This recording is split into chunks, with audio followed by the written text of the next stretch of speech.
Download aplikasi Tarbiyah Sunnah di handphone Anda. Tersedia di Google Play dan App Store. Bismillahirrahmanirrahim. Assalamualaikum warahmatullahi wabarakatuh. Alhamdulillahilladzi arsala rasulahu bil huda wa dinil haqq liyudhhirahu 'alad dini kullihi walau karihal musyrikun. Wa asyhadu an la ilaha illallah wahdahu la syarika lah wa asyhadu anna Muhammadan abduhu wa rasuluh sallallahu alaihi wa ala alihi wa ashabihi wa sallama tasliman mazida wa ba'd. Hadirin jamaah Masjid Umar Ibn Khattab yang Allah muliakan, alhamdulillah kembali kita berjumpa untuk melanjutkan kajian Al-Qawaidul Arba'. Kemarin kita sudah membahas kaidah kedua tentang syafaat dengan rinciannya. Kita teruskan dengan kaidah ketiga. An-Nabiyya alaihi salatu wassalam dhahara ala unasin mutafarriqina fi ibadatihim. Nabi SAW berdakwah ke tengah umat manusia yang menyembah kepada banyak sesembahan, kepada beberapa jenis sesembahan.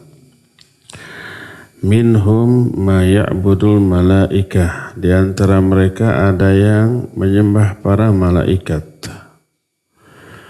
Wa minhum ma ya'budul anbiya'a was-shalihin, di antara mereka ada juga yang menyembah para nabi dan orang-orang soleh yang sudah mati.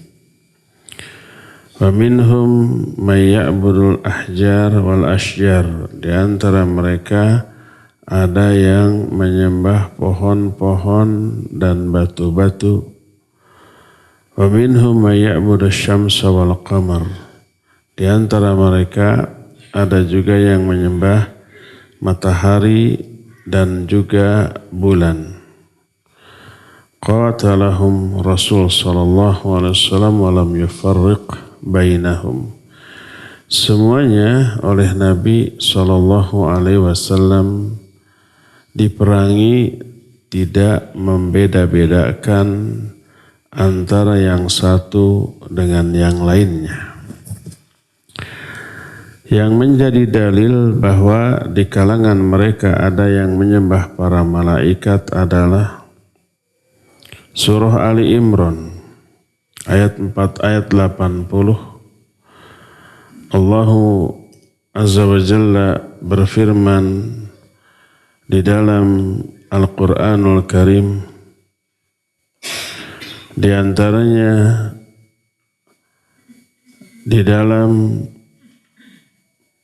surah yang sering kali kita dengar adalah ya'budunal malaikah. Mereka menyembah para malaikat. Surah Ali Imran ayat 80, wala ya'murukum an tattakhidul malaikata wan nabiyina arbaban. Allah tidak menyuruh kalian untuk menjadikan para malaikat dan para nabi sebagai sesembahan. Yang Allah suruh kalian hanyalah menyembah Allah subhanahu wa ta'ala semata-mata dan tidak menyembah selain Allah. Di antara mereka ada yang menganggap apa yang mereka lakukan itu betul-betul menyembah para malaikat, padahal yang mereka sembah sebenarnya adalah jin, setan dari kalangan bangsa jin, tapi mereka meyakini yang mereka sembah itu adalah para malaikat. Padahal bukan. Nanti para malaikat itu oleh Allah Subhanahu wa ta'ala ditanya, benarkah mereka dahulu menyembah kalian, hai para malaikat? Dijawab oleh para malaikat, mereka tidak menyembah kami. Yang mereka sembah hanyalah bangsa jin, setan dari kalangan bangsa jin. Lalu para malaikat menunjukkan bukti-bukti bahwa yang mereka sembah itu sebenarnya bangsa jin. Sebagaimana yang diterangkan dalam beberapa ayat di dalam Al-Quranul Karim. Adapun yang menjadi dalil bahwa mereka pun menyembah para nabi dan orang-orang soleh, di antaranya adalah Nabi Isa. Oleh mereka disembah oleh orang-orang Nasrani. Dan ibunya. Siapa ibunya? Maryam. Dianggap Nabi Isa itu anak Allah. Demikian juga orang-orang Yahudi menyembah kepada Uzair. Dan Uzair dianggap anak Allah. Nanti di akhirat seluruh rahasia itu dibuka. Isa nanti ditanya oleh Allah, apakah dulu kamu berkata kepada manusia, jadikan aku dan ibuku sebagai sesembahan selain Allah? Nabi Isa menjawab, Maha suci Engkau ya Allah. Tidak layak bagiku untuk mengatakan apa yang bukan hakku untuk mengatakannya. Allah terangkan ini dalam Al-Quran surah Al-Ma'idah 116. Wa idh qala Allahu ya Isa ibn Maryam a anta qulta lin-nas ittakhiduni wa ummiya ilahaini min dunillah qala subhanak ma yakunu li an aqula ma laysa li bihaqq in kuntu qultuhu faqad alimtah ta'lamu ma fi nafsi wa la a'lamu ma fi nafsik innaka anta 'allamul ghuyub. Ingatlah ketika Allah bertanya kepada Nabi Isa, Isa, apakah kamu dulu waktu hidup di dunia berkata kepada manusia, jadikan aku dan ibuku dua sesembahan selain Allah? Dulu kamu bicara begitu atau tidak? Nabi Isa menjawab, Maha suci Engkau ya Allah. Tidaklah layak bagiku untuk mengatakan apa yang bukan hakku untuk dikatakan. Kalau dulu aku berkata demikian, pasti engkau sudah mengetahuinya. Engkau mengetahui apa yang ada dalam diriku, sedangkan aku tidak mengetahui apa yang ada dalam dirimu.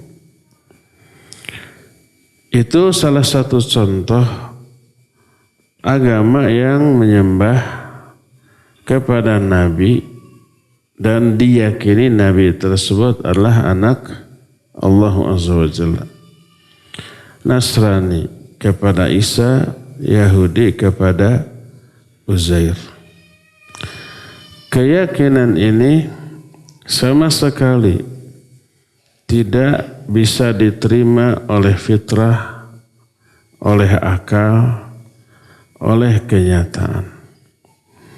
Akal kita nggak mungkin masa kalau toh Allah ingin memiliki anak, apakah akan memilih bangsa manusia sebagai anaknya? Tentu saja tidak. Sebagaimana firman Allah Azza wa Jalla, kalau Allah memiliki anak, tidak mungkin dari bangsa manusia. Jadi mustahil. Dan ada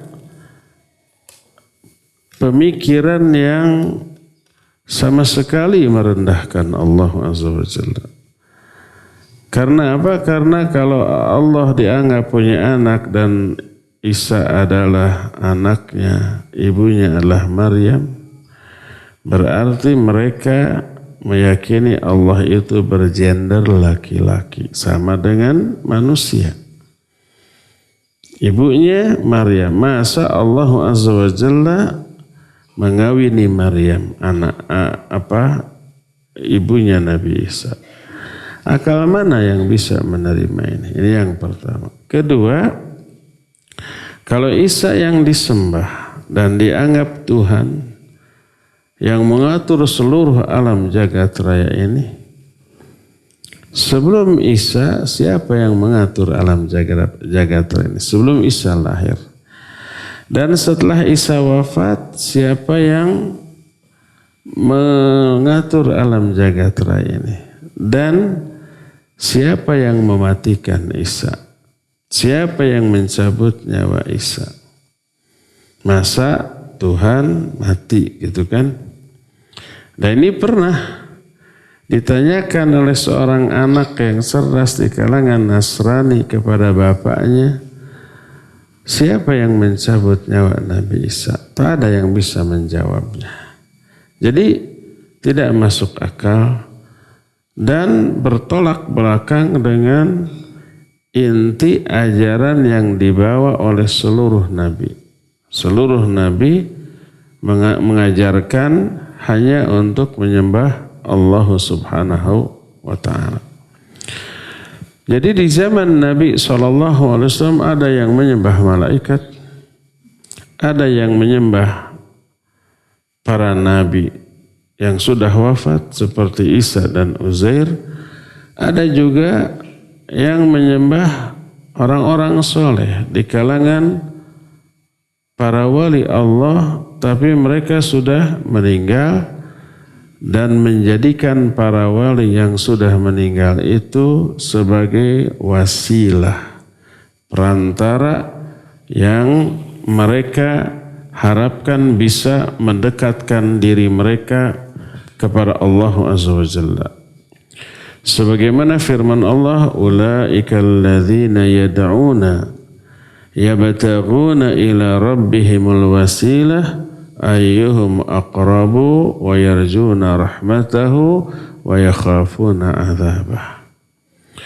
Kata Allah, merekalah orang-orang yang menyeru kepada Allah, tapi mereka mencari wasilah untuk bisa sampai kepada Allah. Wasilah itu apa? Perantara.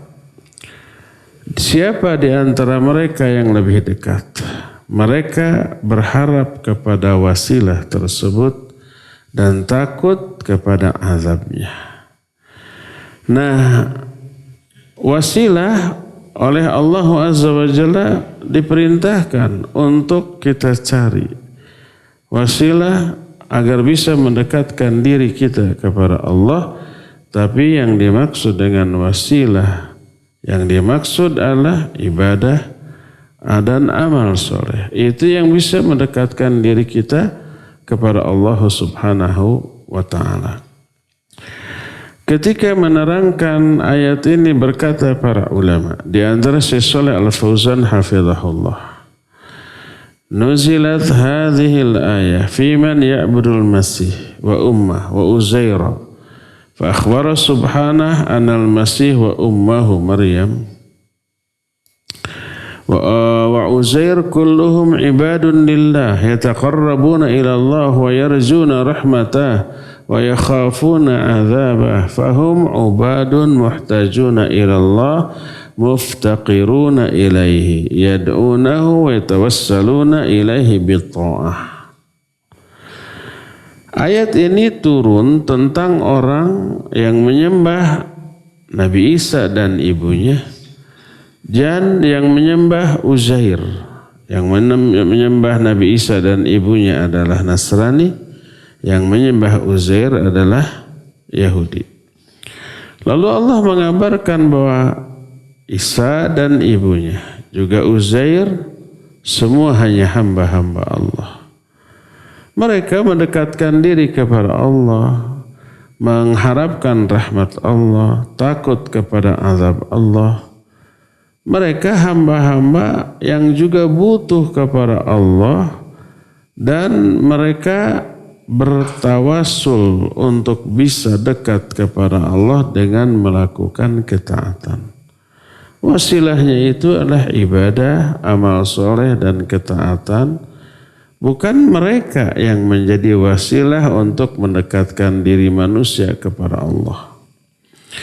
Allah berfirman, yabtaghuna ila rabbihimul wasilah, mereka mencari wasilah untuk bisa sampai kepada Allah, yakni al-qurbu minhu subhanah bi ta'atihi wa ibadatihi. Makna wasilah adalah ketaatan dan ibadah yang membuat mereka semakin dekat kepada Allah. Untuk bisa dekat kepada Allah bukan melalui orang, walaupun nabi. Bukan melalui manusia, walaupun para wali. Untuk bisa dekat kepada Allah adalah laksanakan perintah Allah, jauhi larangannya.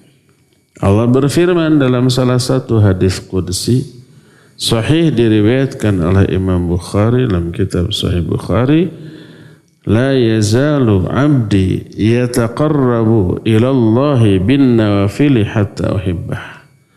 Tidak henti-hentinya hambaku mendekatkan dirinya kepadaku dengan melaksanakan amalan-amalan sunnah selain yang fardu sampai aku mencintai. Tidak ada cara pendekatan diri kepada Allah yang lebih Allah cintai dibanding melaksanakan hal-hal yang fardu. Lalu diikuti oleh ibadah yang sunnah. Ibadah itulah yang menjadi wasilah untuk bisa dekat kepada Allah Azza wa Jalla. Fadalla ala annahum la yuslihuna lil ibadah li'annahum basharun muhtajuna fuqara. Yad'una Allah wa yarjuna rahmatahu wa yakhafuna 'adzabah. Wa man kana kadzalik la yasluhu ay yu'bad ma Allah. Dan ayat ini menjadi dalil bahwa mereka tidak boleh untuk disembah. Para nabi, para wali tidak boleh disembah karena mereka manusia yang juga butuh kepada Allah, beribadah kepada Allah, berharap rahmat Allah, takut kepada azab Allah. Siapa yang demikian tidak layak untuk disembah. Ini pendapat yang pertama. Pendapat kedua, ketika menerangkan ulaikal ladzina yad'una yabtaghuna ila rabbihimul wasilah. Mereka adalah orang-orang yang mencari wasilah untuk sampai kepada Allah. Ayat ini turun tentang orang-orang musyrik. Nazalat fi unasin minal musyriqin kanu ya'buduna nafara minal jin.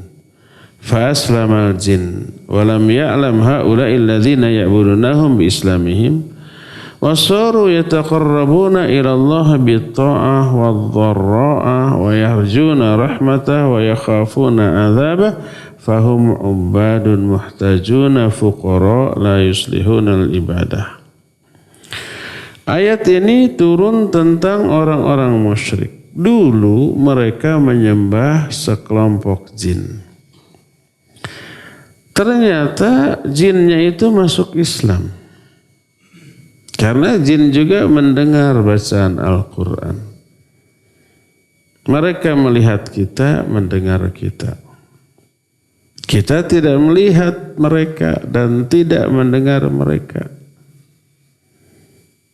Allah berfirman, Qul uhiya ilayya annahu istama'a nafaru minal jinni. Faqalu inna sami'na Qur'anan ajaba.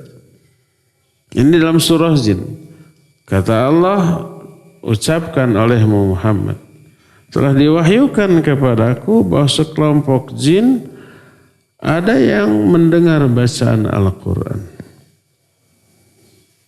Yastami'una, mereka itu mendengar bacaan Al-Quran. Lalu mereka berkata, inna sami'na Qur'anan ajaba yahdi ila rusyd fa'amanna bih. Kami sungguh telah mendengar bacaan Al-Quran yang sangat ajaib, yang menunjukkan kepada jalan yang benar, lalu kami beriman. Di kalangan bangsa jin ada yang beriman. Nah, setelah masuk Islam beriman, tapi para penyembahnya nggak tahu bahwa jin yang mereka sembah itu sudah masuk Islam dan beriman. Lalu orang-orang musyrik tetap menyembah jin itu dengan harapan mereka bisa lebih dekat kepada Allah Azza wa Jalla. Para jin bertaqarrub kepada Allah dengan melakukan ketaatan, merendahkan hati dan diri mereka kepada Allah, berharap rahmat Allah, takut kepada murka dan azab Allah. Mereka hamba-hamba Allah yang membutuhkan kepada Allah Azza wa Jalla. Maka yang seperti itu tentu saja tidak layak untuk disembah. Satu-satunya yang layak disembah adalah Allah Subhanahu wa ta'ala. Jadi yang dimaksud dengan wasilah, berkata para ulama, wal wasilah maknaha at-ta'ah wal qurb. Wasilah maknanya adalah ketaatan dan kedekatan. Fahiya fil lughah asy-syai'ul ladzi yuwassilu ilal maqsud.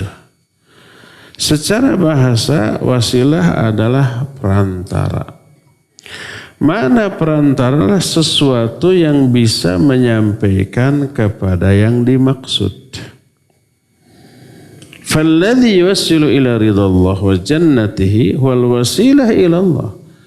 Maka sesuatu yang bisa menyampaikan kita kepada ridha Allah, surga Allah, maka itu adalah wasilah kepada Allah. Dan sesuatu yang bisa menyampaikan kita kepada ridha Allah, surga Allah hanyalah ibadah dan ketaatan. Umpamanya kita ingin pergi dari sini ke Cipatik, ada Sungai Citarum. Bagaimana caranya agar kita bisa nyebrang ke Cipatik? Ada dua. Bisa lewat jembatan, bisa lewat perahu atau rakit, ya enggak? Bisa sampai. Maka jembatan adalah wasilah. Perahu atau rakit adalah wasilah. Kita umpamanya mau ngambil lampu di atap, di langit-langit. Masjid ini tingginya ada 4 meter ya. 4 meter langit-langit. Bisa sampai? Tidak. Di Ajruk, mual ke Ajruk. Maka kita butuh sesuatu yang bisa menyampaikan kita ke langit-langit.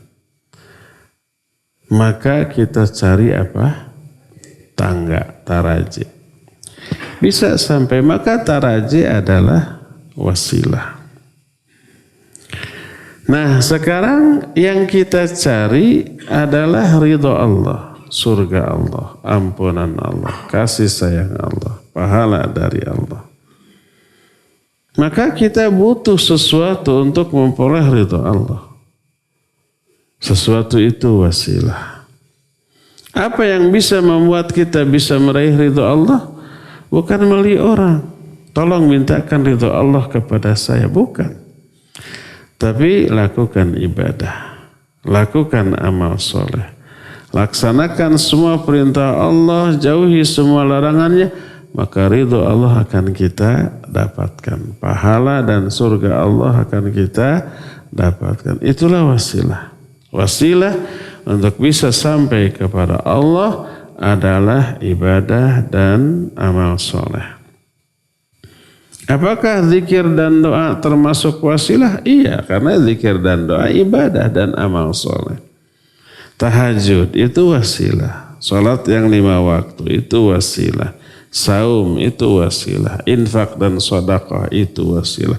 Tuh lakukan. Ini wasilah menurut para ulama ahlus sunnah wal jamaah. Wa ammal muharrifun wal mukharrifun, adapun orang-orang yang menyimpang.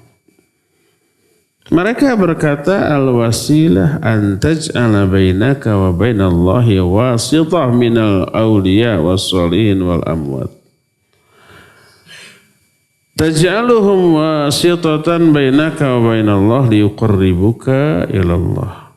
Menurut orang yang menyimpang, wasilah itu adalah engkau menjadikan orang soleh, para wali Allah sebagai berantara antara kamu dengan Allah. Para wali, para solihin yang sudah meninggal, jadikan mereka sebagai perantara antara kamu dengan Allah agar kamu lebih dekat. Caranya gimana? Caranya berdoa kepada orang soleh yang sudah mati. Maka itu yang mereka jawab ketika ditanya kenapa kalian menyembah patung orang soleh. Mereka menjawab seperti jawaban yang Allah terangkan dalam Az-Zumar ayat yang ketiga. Ma na'buduhum illa liyuqarribuna ilallahi zulfa. Ketika kamu bertanya kepada mereka, kenapa kalian menyembah patung? Mereka menjawab, tidaklah kami menyembah patung ini kecuali agar mereka bisa mendekatkan kami kepada Allah dengan sedekat-dekatnya. Tuh. Gitu cara mereka mencari wasilah. Dengan cara mencari orang soleh yang sudah mati lalu beribadah dengan cara berdoa kepada orang soleh. Wahai Mbah Anu, Wali Anu, Sunan Anu, nah gitu. Tolong sampaikan kepada Allah. Akhirnya bukan meminta kepada Allah, meminta kepada makhluk yang sudah mati. Ini kekeliruan yang besar dan itu yang dilakukan oleh orang musyrik zaman baheula.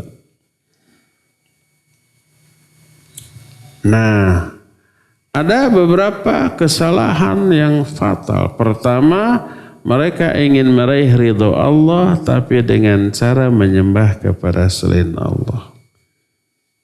Cara menyembahnya dalam bentuk berdoa, enggak boleh. Doa itu ibadah.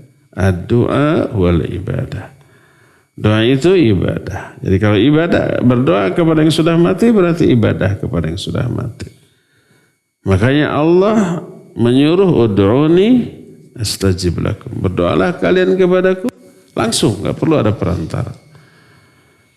Kedua, kalau berdoa kepada Allah melalui perantara dengan alasan dah kita mah banyak dosa, banyak salah, kalau langsung kepada Allah enggak akan didengar, kan gitunya.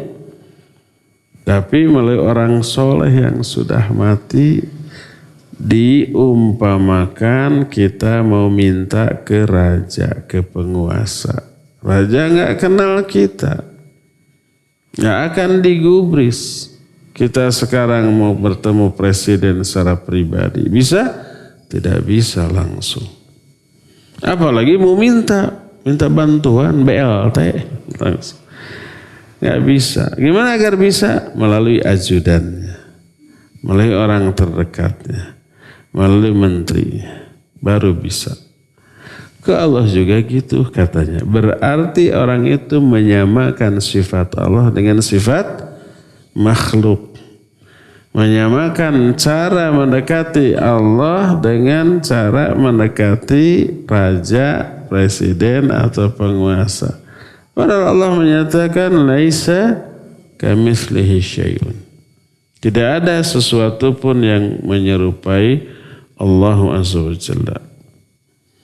Jadi makna wasilah menurut orang-orang yang menyimpang adalah antaj'ala bainaka wa bainallahi wasitatan ta'arrafillah bik wa tanqilu lahu hajatak wa tukhbiru ank ka'anna Allah azza wa jalla la ya'lam au ka'anna Allah azza wa jalla bakhilun la yu'ti illa ba'da ma yalihu alaihi bil wasa'id. Ta'ala Allahu amma yaqulun. Menurut orang yang menyimpang, wajalah itu ada wasilah itu engkau menjadikan perantara di kalangan para nabi atau para wali yang sudah mati. Kau minta wali itu mengenalkan dirimu kepada Allah. Kau minta agar wali yang sudah mati itu menyampaikan kebutuhanmu kepada Allah. Kau minta agar wali tersebut memberitahukan kepada Allah tentang kebutuhan-kebutuhan kita. Seolah-olah Allah tidak tahu atau seolah-olah Allah tidak akan memberi kalau langsung kita yang meminta. Harus melalui orang soleh yang sudah mati. Sekali lagi ini menyamakan sifat Allah dengan sifat makhluk. Untuk apa Allah berfirman ud'uni astajib lakum. Doa langsung kalian kepadaku. Aku akan kabulkan doamu. Nabi Allah dalam Al-Quran menyuruh kita langsung berdoa. Nabi menyuruh langsung berdoa dan mengajarkan lafaz doa kepada Allah. Apa Nabi pernah berkata, kalian kalau berdoa melalui saya. Kalau langsung ke Allah tidak akan diterima. Apa begitu? Enggak. Ketika Nabi memberikan pepatah kepada saudara sepupunya, ketika itu saudara sepupunya dibonceng. Siapa? Ibnu Abbas. Dia bilang, kata Rasul sallallahu alaihi wasallam ketika membonceng sepupunya itu Ibnu Abbas, idza sa'alta fas'alillah wa idza ista'anta fasta'in billah. Kalau kamu mintalah kepada Allah langsung. Kalau kamu minta pertolongan kepada Allah. Tapi sebelum Nabi berkata demikian, Nabi memberikan petunjuk dulu. Ihfadillah yahfazka, ihfadillah tajidhu tujahak, fa idza sa'alta fas'illah wa idza ista'anta fasta'in billah. Jaga Allah olehmu, Allah akan menjagamu. Maksud menjaga Allah bukan Allah butuh penjagaan. Tapi yang dimaksud menjaga Allah adalah menjaga agamanya, jaga agamanya.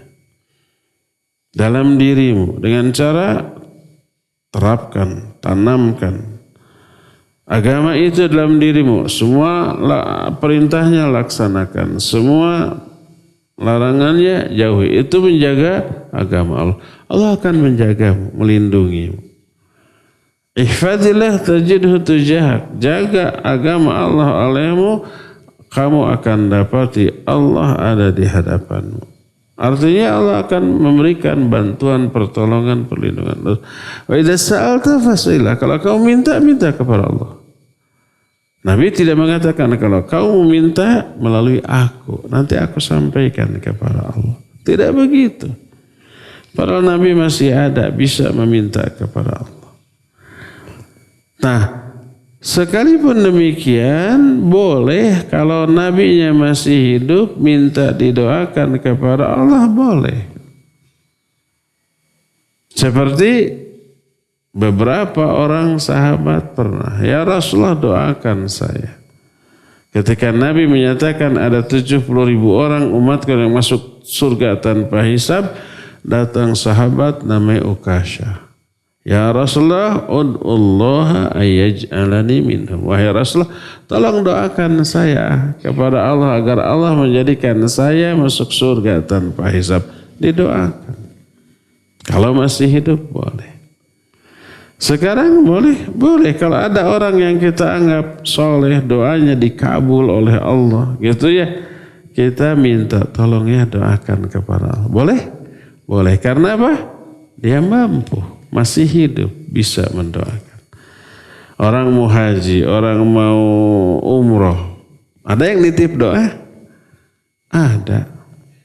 Tolong doakan saya di depan Ka'bah agar begini. Boleh? Boleh. Nabi ada menyuruh? Ada menyuruh. Siapa yang disuruh? Umar tuh. Hai Umar, kalau nanti kamu bertemu dengan orang yang namanya Uwais dari Qarn, minta doa kepadanya. Itu perintah Nabi kepada siapa? Umar. Uwaisnya belum lahir, belum ada saat itu. Tapi Nabi SAW sudah memberitahukan nanti akan muncul orang namanya Uwais dari Qarn, Yaman.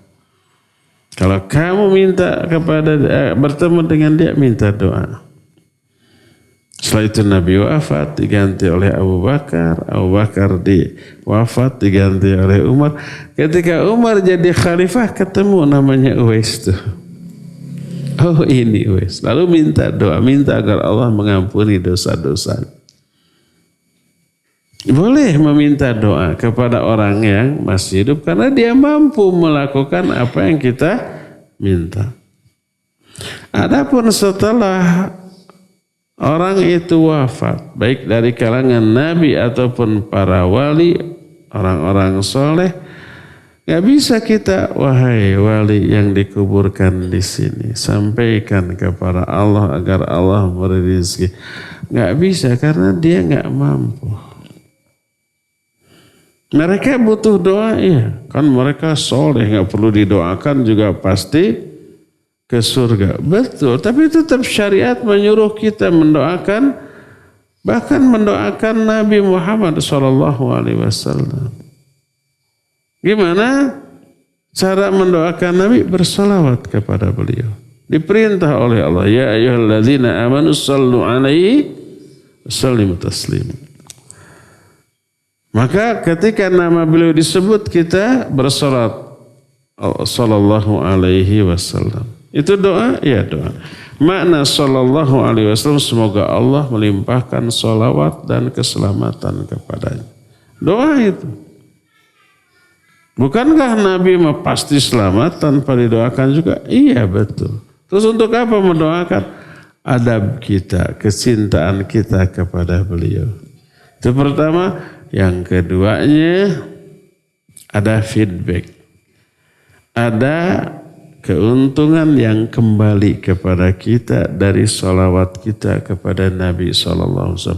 Ya pahala dari Allah yang menggugurkan dosa kita. Ya pengundang datangnya syafaat untuk kita dari Nabi SAW pada hari kiamat nanti. Itu tuh. Kita mendoakan orang soleh boleh, harus. Oh, orang soleh mah tidak kita doakan juga pasti ke surga. Iya, tapi itulah perintah syariat. Ketika para sahabat meninggal, orang-orang setelahnya yaitu tabi'in berdoa, Rabbana gfir lana wa li ikhwanina alladzina sabaquna bil iman. Ya Allah, ampuni dosa kami dan dosa orang-orang yang sudah meninggal mendahului kami. Para sahabat dibolehkan oleh Allah, malah diabadikan dalam Al-Quran, walladzina ja'u min ba'dihim yaqulun Rabbana gfir lana wa li ikhwanina alladzina sabaquna bil iman. Itulah perintah Allah. Karena apa? Pertama, kecintaan kita kepada mereka yang sudah wafat. Kita doakan. Kedua, ada timbal balik untuk kita. Siapa yang mendoakan orang lain tanpa sepengetahuan orang yang didoakan itu, Allah ngutus malaikat mengaminkan doa kita dan mendoakan kita untuk memperoleh isi doa yang sama untuk kita. Malaikat menyatakan amin walaka bimislih, amin, dan semoga kamu memperoleh isi doamu kepada orang lain. Gitu tuh. Jadi kalau sudah mati jangan minta doa, tapi doakan. Termasuk Nabi kita Muhammad SAW, iya, dengan cara bersolawat. Diperintahkan oleh Allah. Termasuk para sahabat yang pasti dijamin masuk surga. Iya, doakan Abu Bakar, doakan Umar, doakan Utsman, doakan Ali, doakan Abu Hurairah. Makanya setiap kali kita menyebut nama mereka, kita doakan radhiyallahu anhu. Semoga Allah meridai mereka. Imam Syafi'i, Imam Ahmad, Imam Malik, Imam Abu Hanifah, mereka orang-orang soleh. Iya, orang-orang soleh. Pasti ke surga. Kalau memastikan nggak boleh karena perkara gaib, tapi kemungkinan besar ya. Karena Allah sudah menampakkan kesolehan mereka di hadapan seluruh umat Islam di alam dunia, dalam kehidupan. Semua orang Islam yang mengenal 4 imam ini, semuanya pasti sepakat mereka orang soleh, para ulama yang tulus, ikhlas, berilmu dan beramal. Ya, orang-orang soleh. Lalu setiap kali kita sebut nama mereka pasti dalam konteks kebaikan. Ketika belajar ilmu tauhid, ilmu tafsir, ilmu hadis, apalagi ilmu fikih, pasti nama mereka disebut sebagai rujukan, lalu mendoakan mereka rahimahumullah. Semoga Allah merahmati mereka. Tanpa kita doakan juga mereka dapat rahmat dari Allah. Tapi kenapa kita tetap doakan? Pertama, diperintah oleh Allah. Yang keduanya, ada pahala untuk kita, ada keuntungan untuk kita. Makanya kita setiap kali menyebut nama para ulama, ahli fiqih, ahli hadis atau ahli tauhid, kita doakan rahimahullah. Berkata Imam Bukhari rahimahullah. Berkata Imam Muslim rahimahullah. Berkata Imam Syafi'i rahimahullah. Iya. Nah, jadi kita yang mendoakan mereka. Bukan minta doa kepada mereka. Kalau mereka sudah mati. Kalau mereka masih hidup, masih boleh. Ya. Jadi intinya, boleh kita, bahkan diperintahkan kita mendekat kepada Allah melalui wasilah, perantara. Tapi wasilahnya bukan orang yang sudah mati. Apa wasilahnya? Ibadah. Allah berfirman dalam Al-Maidah ayat 35, Ya ayyuhalladzina amanu taqullah wabtaghu ilaihil wasilah wajahidu fi sabili. Hai orang-orang yang beriman, bertakwalah kalian kepada Allah dan carilah wasilah untuk bisa mendekat kepada Allah. Jadi wasilah itu adalah sesuatu yang bisa mendekatkan kita kepada Allah. Apa itu? Bukan orang yang sudah mati, bukan juga jin, bukan juga para malaikat, tapi ibadah dan amal soleh. Ya, inilah penjelasan para ulama. Berdasarkan hal itu, maka ketika Nabi SAW diutus oleh Allah, orang musyrik zaman itu menyembah sesembahan yang berbeda-beda. Ada yang menyembah malaikat, ada yang menyembah para nabi yang sudah wafat, ada yang menyembah patung-patung yang menjadi visualisasi dari orang yang sudah mati, seperti Lata dan Uzza. Ya, ada yang menyembah pohon seperti Hubal. Itu pohon yang kemudian disembah, dan pohon itu ternyata ada jinnya. Yang ketika Nabi menaklukkan kota Mekah, Nabi menyuruh untuk menebang Hubal. Ditebang separuh, lapor. Sudah? Sudah. Apa yang kamu lihat? Nggak ada apa-apa. Berarti kamu belum menebang tuh. Balik lagi, tebang sampai habis. Balik lagi, tebang. Ada makhluk hitam loncat, dikejar oleh Ali lalu dibunuh. Lalu dilaporkan, sudah. Apa yang kamu lihat? Ada. Nah itu Hubal. Oleh karena itulah maka orang-orang musyrik di zaman itu beragam sesembahannya dan Nabi tidak membeda-bedakannya, semuanya diperangi. Allah berfirman, wa qatiluhum hatta la takuna fitnah wa yakuna ad-dinu kulluhu lillah. Perangi mereka semua sampai tidak ada lagi fitnah.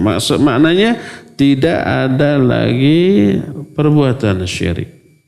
Dan semua penyembahan hanyalah milik Allah Azza wa Jalla. Ya.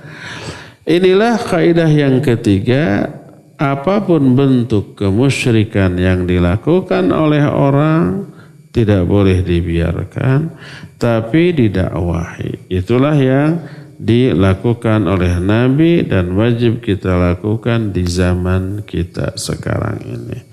Wallahu a'lam bishawab. Cukup sampai di sini dan kita masuki sesi tanya jawab.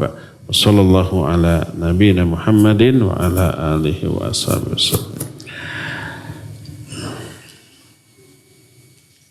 Ada pertanyaan? Ibu-ibu ada pertanyaan? Emang enggak? Untuk Ustaz, maksudna memerangi didinya teh kumaha Ustaz? Apa yang dimaksud memerangi? Pertama, memerangi kumaha? Apakah dengan cara membunuh? Ya namanya perang. Nah, tapi memerangi itu tahap terakhir dari dakwah. Pertama dakwahi dulu. Diberitahu, disampaikan penjelasan, disampaikan ayat, disampaikan hadis, diterangkan ini keliru, ini salah, dan seterusnya. Terus, jangan bosan.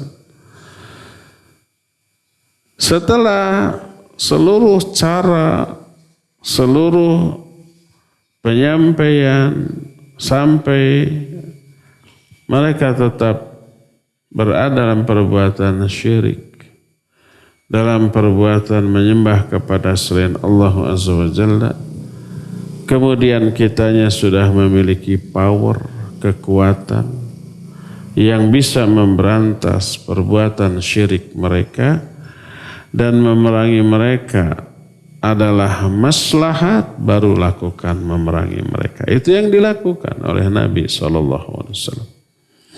Adapun kalau kita melihat perbuatan syirik tapi tidak didakwahi, dibiarkan, langsung diperangi, maka nggak boleh. Dakwah dulu. Atau umpamanya sudah didakwahi tapi kekuatan mereka jauh lebih besar daripada kita. Oleh kita diperangi atau bunuh diri. Siapa yang kalah? Ya kalau kitanya yang jauh lebih lemah, kita nggak punya senjata, mereka punya rudal. Kita umpamanya nggak punya pasukan, mereka mah pasukannya jutaan dengan teknologi persenjataan yang super canggih. Diperangi oleh kita, ya kita yang hancur.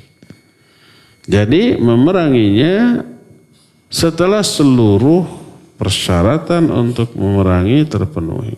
Dan itu yang dulu dilakukan oleh Nabi Sallallahu Alaihi Wasallam. Wallahu a'lam.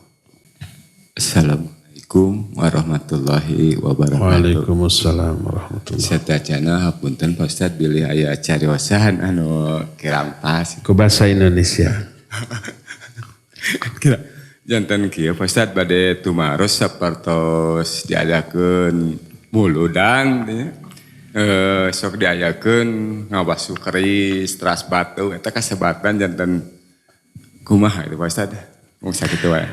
Iya, barakallahu fiik. Di bulan Maulid ada ritual, yaitu memandikan benda-benda pusaka yang dianggap punya kekuatan. Keris, mungkin tombak, mungkin panah, atau yang sejenisnya. Kadang-kadang ada binatang yang disakralkan, dikeluarkan, diarak. Kemana saja pergi. Setiap tempat yang dilewati oleh binatang itu diyakini ada barokah. Setiap binatang itu kotorannya diapakan? Diperebutkan, dibalurkan. Dan diyakini ada barokah. Kencing, diperebutkan. Ya, bagaimana dengan itu? Pertama, ritual itu lahir dari keyakinan bahwa benda-benda pusaka itu mengandung kekuatan. Bisa memberi madarat, kalau diabaikan bisa memberi manfaat, kalau disakralkan, kalau dimuliakan. Dan itu tentu saja perbuatan syirik, iya, karena meyakini di alam ini ada kekuatan lain selain kekuatan Allah yang bisa memberi maslahat dan madarat. Dahulu di zaman zaman Nabi, apakah ada? Orang-orang musyrik zaman itu punya sebuah tempat namanya Zatu Anwat dan dipakai untuk menyimpan benda-benda pusaka. Seperti pedang, seperti di sana nggak ada keris. Pedang atau tombak atau panah atau busur disimpan. Kalau disimpan di sana jadi sakti, jadi bertuah. Para sahabat tahu, lalu minta, ya Rasulullah ij'al lana Zata Anwat kama lahum Zatu Anwat. Wahai Rasulullah, buatkan untuk kami Zatu Anwat. Bikin tempat dan senjata yang sakti gitu. Apa kata Nabi SAW? Kalian sudah meminta kepadaku seperti permintaan umat Musa kepada Musa, ij'al lana ilahan kama lahum alihah. Wahai Musa, buatkan bagi kami satu patung sesembahan. Sebagaimana mereka orang musyrik juga punya satu patung, punya banyak patung sembahan. Jadi minta benda pusaka sama dengan minta patung sesembahan. Dan itu syirik. Dan itu bertolak belakang dengan tauhid. Oleh karena itulah maka tidak boleh, karena itu warisan agama animisme dan dinamisme. Dulu sebelum Islam datang, agama yang dianut oleh orang Indonesia yaitu animisme dan dinamisme, itu keyakinan kepada ruh-ruh orang yang sudah mati. Dan benda-benda pusaka yang dianggap memiliki kesaktian. Mereka meyakini orang yang sudah mati ruhnya itu bisa memberi madarat, bisa memberi manfaat. Kalau kita minta bisa memberi manfaat. Kalau kita mengabaikannya bisa memberi madarat. Itu animisme. Kalau ada benda-benda yang dianggap sakti bertuah, itu dinamisme. Jadi dulu begitu sebelum Islam datang. Nah, setelah Islam datang maka itu semua tidak boleh. Karena di zaman dulu orang-orang musyrik begitu. Oleh Nabi SAW diberantas. Maka tidak boleh kita meyakini adanya benda yang dianggap punya kesaktian. Kecuali kalau memang realitanya begitu. Seperti apa? Pistol. Pistol mah dari jauh jedor bisa ditembak mati. Itu mah realistis dan masuk akal. Tapi keris, batu ali atau isim umpamanya ditulisin apa, pakai bunga, pakai minyak kasturi, dibungkus sama kain, dibeberkan atau disimpan di dompet dan seterusnya, lalu dianggap sakti mandraguna. Pertama enggak masuk akal, kedua enggak realistis. Ketiga, meyakini adanya kekuatan di luar kekuatan Allah SWT. Maka itu tidak boleh. Ya. Dan itu pekerjaan para dukun. Dan itu tipuan. Dukun yang meyakini dirinya kebal. Itu trik, tipuan. Ambil air keras. Nggak mempan. Ternyata trik. Ambil umpamanya keris. Tek, bisa nyala. Ternyata alat sulap yang bisa beli di toko-toko atau bisa berdiri melayang. Itu tukang sulap juga bisa ya. Tapi tukang sulap tidak ngaku sakti, tapi ngaku ini trik, tipuan, baik dengan alat atau dengan kecepatan tangan. Dukun juga melakukan itu, tapi ngaku ini mah kesaktian. Beda kalau sulap mah tipuan, ini mah kesaktian. Sama tipuan. Kan dibongkar kan tipuan-tipuannya oleh pesulap. Lalu setelah dibongkar ngamuk karena tidak laku, lapor polisi. Kenapa tidak disantet aja kalau bisa nyantet gitu. Malah lapor polisi. Terus ngaku tidak laku. Kan mereka punya jampe-jampe harupat agar dagangan orang lakunya. Dianya sendiri nggak laku. Kalau dukun bisa membuat orang kaya, atau dukun duluan, kaya duluan. Demikian jelema teh. Wallahu a'lam bishawab. Cukup dulu sampai sini, waktunya sudah habis. Insyaallah kita akan jumpa nanti jam 8 ada lagi kajian ad-da'wah dawa, tapi tidak di masjid, di radio saja. Astra Radio dan TV masing-masing insyaallah ada kajian ad-da'wah dawa susunan Imam Ibnu Qayyim. Subhanakallahum bihamdik asyhadu an la ilaha illa anta astaghfiruka wa atubu ilaik walhamdulillah rabbil alamin wassalamu alaikum warahmatullahi wabarakatuh.